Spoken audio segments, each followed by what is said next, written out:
Apa sih pendidikan karakter itu? Ada banyak pendapat tentang pengertian pendidikan karakter.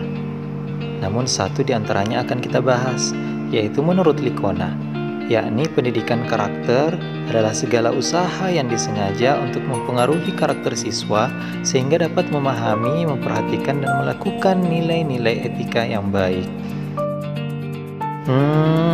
Lalu kenapa sih kita harus belajar pendidikan karakter itu? Saat ini pendidikan di negara kita dalam keadaan krisis. Krisis tersebut antara lain berupa meningkatnya pergaulan bebas, maraknya angka kekerasan anak-anak dan remaja, kejahatan terhadap teman atau biasa kita sebut dengan bullying, pencurian remaja, kebiasaan menyontek, penyalahgunaan obat-obatan, pornografi, dan perusakan milik orang lain sudah menjadi masalah sosial yang hingga saat ini belum dapat diatasi secara tuntas. Oleh karena itu, betapa pentingnya untuk belajar tentang pendidikan karakter. Inilah yang menjadi alasan mengapa kemudian kita harus belajar tentang pendidikan karakter, karena sangat menunjang pribadi kita untuk menjadi pribadi yang lebih baik. Alasan lain kenapa kita harus belajar pendidikan karakter, karena pemuda dan remaja adalah penerus bangsa. Siapa yang akan mengurus bangsa ini jika manusianya tidak punya karakter yang baik? Untuk lebih jelasnya, yuk kita simak video berikut ini. Beri aku 1000 orang tua, niscaya akan kucabut Semeru dari akarnya. Beri aku 10 pemuda, niscaya akan kuguncang dunia. Begitulah ucapan pendiri bangsa kita akan peran penting pemuda sebagai masa depan sebuah bangsa. Lalu, di masa globalisasi yang penuh dengan problematika ini, apakah para pemuda terutama remaja sudah pantas untuk memikul beban masa depan bangsa? Dan apa problem dan solusi yang harus dihadapi dan dilakukan? Maka dari itu, kamu harus tahu. Masa remaja adalah masa di mana seseorang mencari dan membentuk jati diri.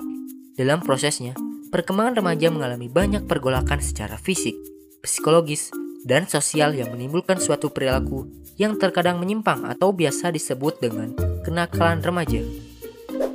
Terdapat berbagai faktor yang menyebabkan timbulnya perilaku negatif terhadap remaja. Yang pertama adalah kontrol diri yang lemah. Remaja yang kurang bisa memilah dan memilih mana yang baik dan buruk untuk dirinya akan lebih mudah terjerumus ke dalam hal-hal yang menyimpang. Kontrol diri pada remaja diperlukan untuk melindungi remaja dari pengaruh lingkungan yang buruk. Faktor kedua adalah masalah pada keluarga. Permasalahan dalam keluarga seringkali berdampak pada psikologis anak. Pola asuh yang tidak sesuai hingga perceraian orang tua berdampak pada psikis sang anak, di mana perilaku nakal dilakukan anak sebagai suatu pelampiasan dalam suatu masalah yang menimpa.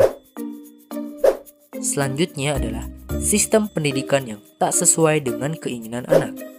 Penggunaan kekerasan dalam proses belajar oleh guru hingga beban belajar yang begitu berat seringkali menjadi faktor timbulnya perilaku menyimpang pada remaja. Faktor terakhir yang juga tak kalah pentingnya adalah faktor lingkungan. Karakter seorang remaja sangat dipengaruhi oleh lingkungan di mana tempat ia tinggal. Sebagai contoh, remaja yang tinggal di lingkungan yang penuh dengan kriminalitas cenderung akan memiliki perilaku kriminal pula. Lalu, apa solusi yang harus diterapkan pada kasus ini? Hal yang paling penting adalah keluarga. Keadaan keluarga yang harmonis merupakan kunci penting dalam perkembangan karakter anak atau remaja. Keluarga harmonis bukan berarti keluarga yang memiliki tingkat ekonomi yang melimpah.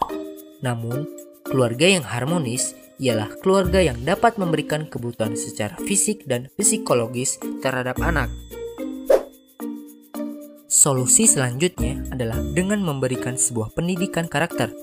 Pendidikan karakter yang baik adalah pendidikan yang mampu melatih anak untuk mampu memiliki kontrol diri yang baik. Pendidikan karakter tak hanya dilakukan oleh keluarga, namun juga di lingkungan sekolah maupun lingkungan rumah. Dengan memberikan pendidikan karakter sejak dini, maka akan mencegah anak dalam melakukan perilaku menyimpang. Masih banyak problematika remaja yang terjadi di negara ini. Masih banyak juga solusi yang bisa diberikan untuk mengatasi problem ini. Ayo.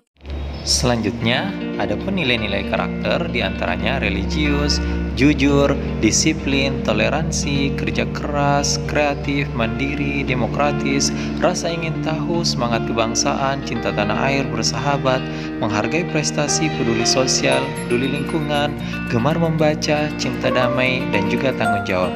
Itu adalah nilai-nilai karakter yang diharapkan agar kita mampu menerapkannya dalam kehidupan kita sehari-hari. Bagaimana cara mewujudkan nilai-nilai karakter tersebut? Yang pasti pertama kita harus menjadi teladan. Kita harus menjadi teladan bagi siapapun sehingga kemudian orang lain juga bisa ikut seperti kita. Yang kedua, pembiasaan. Lakukan kebiasaan-kebiasaan positif sehingga nilai-nilai itu dapat terwujud dengan baik. Yang ketiga, pujian dan hukuman yang akan menstimulasi terbentuknya nilai-nilai karakter yang baik.